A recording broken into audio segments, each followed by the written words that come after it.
All right, Cornerstone, this is our second last day, the last day for these videos for this series. Tomorrow we'll be in church looking at Acts 28, but today, June 27th, we are in Acts 27. Where in the world has this month gone? This story is all about Paul's trip to Rome. He's on a boat. It's not a cruise. He is on a boat as a prisoner in chains going to see Caesar, going to see the emperor to decide his case. I want you to pick out one thing. This isn't what I wanted to talk about today, but I want you just to pick out one thing.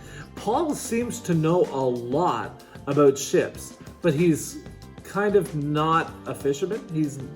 That's not his milieu. That's not his wheelhouse. I have a feeling the Holy Spirit was speaking a lot into his life and helping him to solve the problem for this group. Paul becomes a leader, I would suggest, under the power of the Holy Spirit, to see that everybody is brought through this horrible storm, through this shipwreck, and that they get safely to their destination.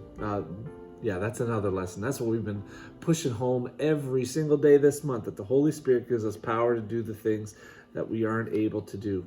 Just very quickly today, I want you to notice that Paul is looking out not just for himself, but he's looking out for the safety of everybody here on this ship. He's giving advice, he's giving direction, he's giving orders, and they seem to come through it pretty well. Paul could have just saved himself, because if you think about it, he's a prisoner. If everybody else dies, he's a free man. He can go and do what he wants. He's not going to be in trouble any longer, but he's committed to the call, committed to the mission, committed to the job God gave to him.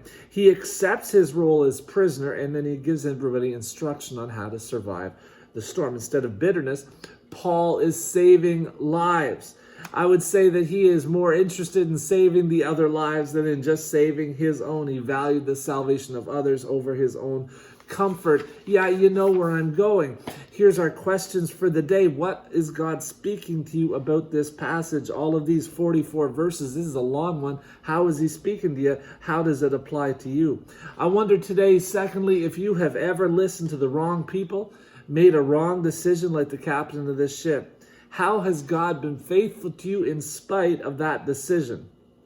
Now here's the last one. This is the sticky one. The third one's always the sticky one. I'm wondering today, number 3, how has God proven trustworthy in your life? You can list the ways, you can count the ways, you can imagine them, you can come up with that list pretty fast. I wonder, are you more concerned with your own preservation or with the needs of others today? If we trust God to look after all of our needs and that God's got our back and God will look after us each and every day, then why are we so worried about ourselves?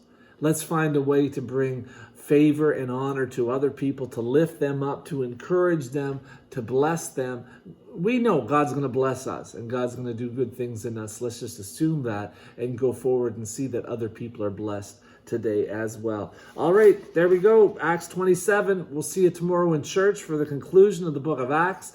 And then we'll see what we can start next week. All right, God bless you guys. Have a great weekend.